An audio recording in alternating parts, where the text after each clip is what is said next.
This is a photo from 1940 of her uncle Luis and his father. My daughter found a lot of pictures of this man. In 1951, a 6-year-old boy was kidnapped by a mysterious woman who flew him thousands of miles away from home and handed him over to a couple who he would grow up to believe were his biological parents.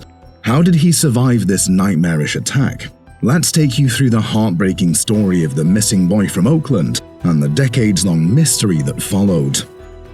Meet Luis Armando Albino, one of 6 siblings of Antonio Albino, a thriving mother who moved her family from Puerto Rico to Oakland, California in search of greener pastures. Albino is a father and grandfather. He is also a retired firefighter and Marine Corps veteran who served 2 tours in Vietnam. One summer afternoon in 1951, 6-year-old Luis Armando Albino and his elder brother, 10-year-old Roger, went playing at Jefferson Square Park at 7th Street, what is now Martin Luther King Jr. Way. It was the 21st of February, and the 2 brothers were having a swell time at the park. No iPads, no social media, just the vibrant green grass and the sun's bright glow. Little did they know, it would be the last moments they'd spend with each other or play together for decades. 7 long decades. You see, while they were at the park, a woman, who Roger later described as wearing a bandana tied around her head, approached young Albino. Speaking in Spanish, the mysterious woman offered him some candy if he followed her. Albino was born and raised in Puerto Rico before his family moved to California, so naturally, for his age, he trusted a woman speaking his mother tongue, offering him candy.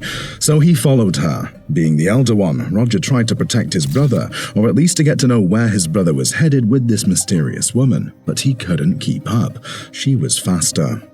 Roger ran back home to report the situation to an adult, his mum. And how did she react to this devastating news?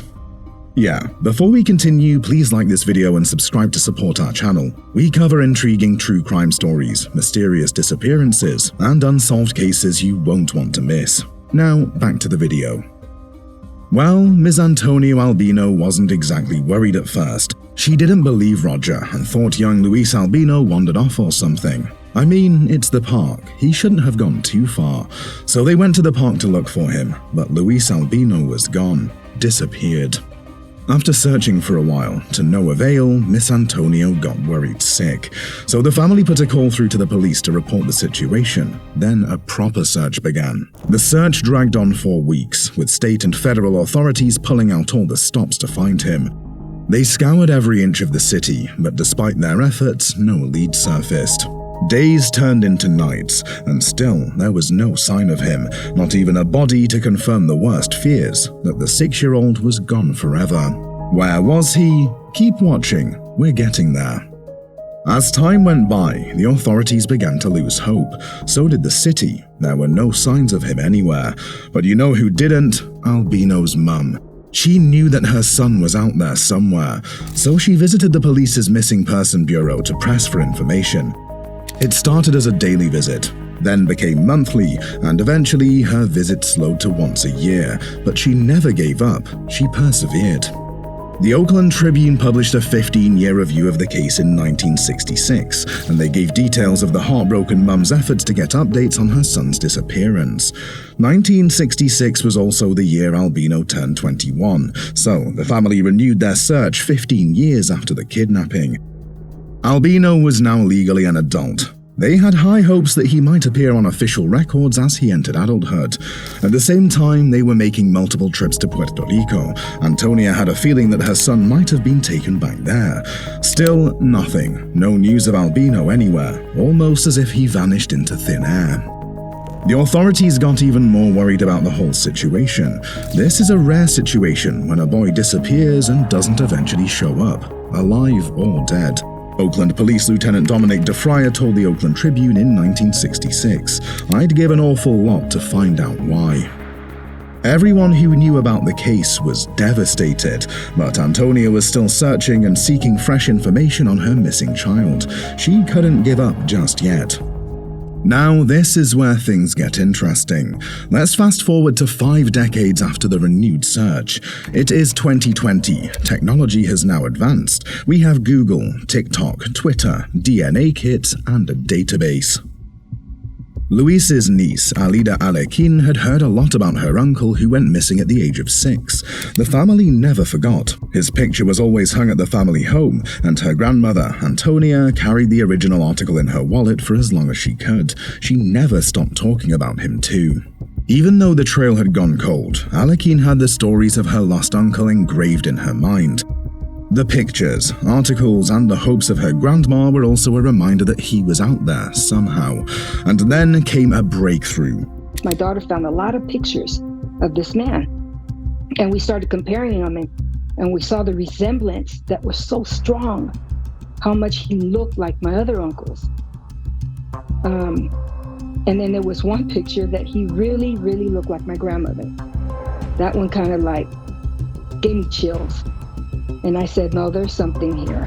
What Alekin took just for fun became the key to unraveling a mystery, decades in the making. By the way, if you're enjoying this video so far, please like and subscribe to our channel for more thrilling crime stories. Thank you. Now, what shocking move did Alekin make? A DNA test. Alekin took a DNA test. She waited patiently for the results, and when the results finally came back, there was a 22% match with a man that she had never met, across the country on the east coast of the US. But she couldn't be so sure just yet. The pieces of the puzzle still didn't quite fit. So she reached out to him but didn't get a response. She backed out almost immediately. The DNA test was for fun, remember, so she didn't put much thought into it. Until earlier this year in 2024, Alekin watched a documentary that awakened her inner detective and motivated her to renew her search. So she brought her daughters on board. Their mini team searched for Luis Albino's name online and did some extra digging at the public library, poring over old Oakland Tribune articles. There they found more leads. The man from the DNA database had to be their long-lost relative.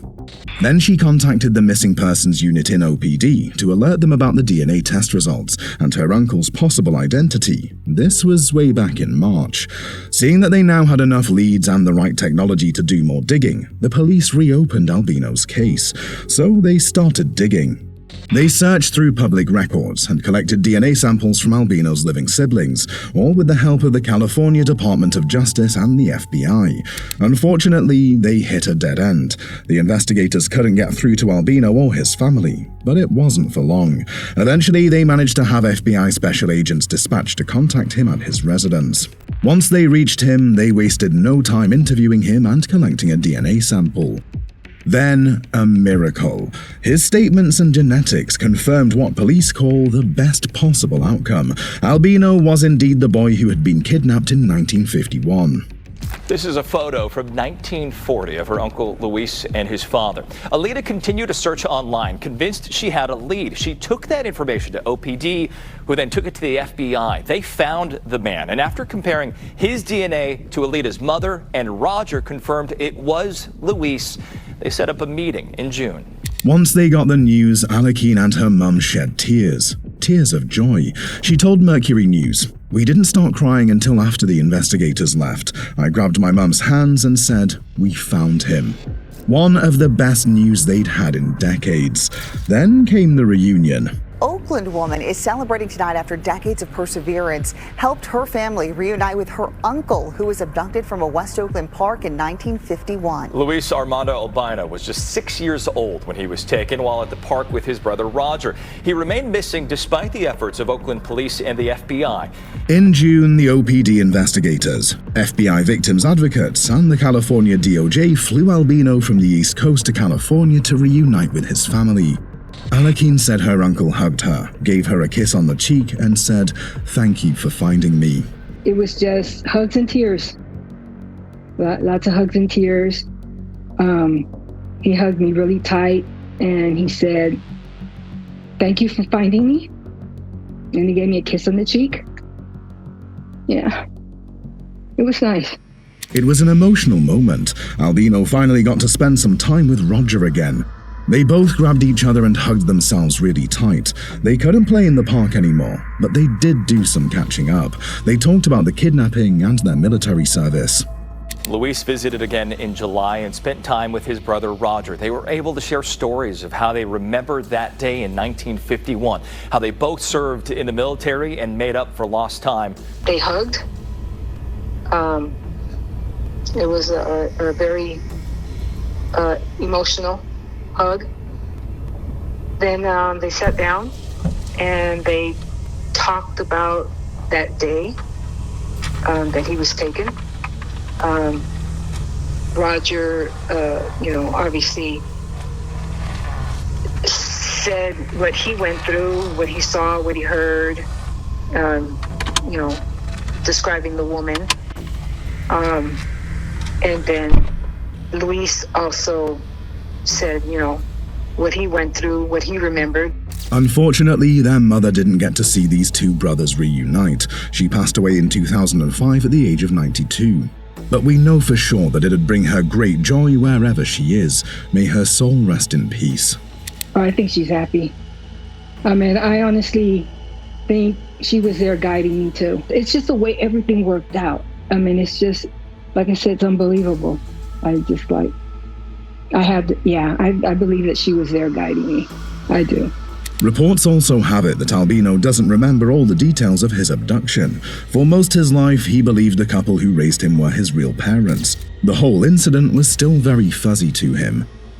Albino returned to the East Coast after this big reunion and came on a 3-week visit in July. Sadly, it was their last reunion. Roger passed away in August. I think he died happy, Alekeen said. He was at peace with himself, knowing that his brother was found. Albino never truly spoke to the news or gave out any private information. We have no idea who the couple are or where they live. All we know is he wants to keep his life as private as he can. But some questions still boggle our minds to this day. Who was the mysterious woman who kidnapped Albino? Did she live long enough to witness this reunion? Did the mysterious woman also raise Luis, or did she just hand him over to the couple that raised him? How did she get away with Luis without anyone noticing? Were the kids alone at the park? Well, we may never know the answers to these questions. No one knows who the kidnapper is. Having a green bandana tied around your head isn't enough of a description to track down a kidnapper from the 1950s. In the end, Albino reuniting with his family is phenomenal news. If you like this, then watch the next video.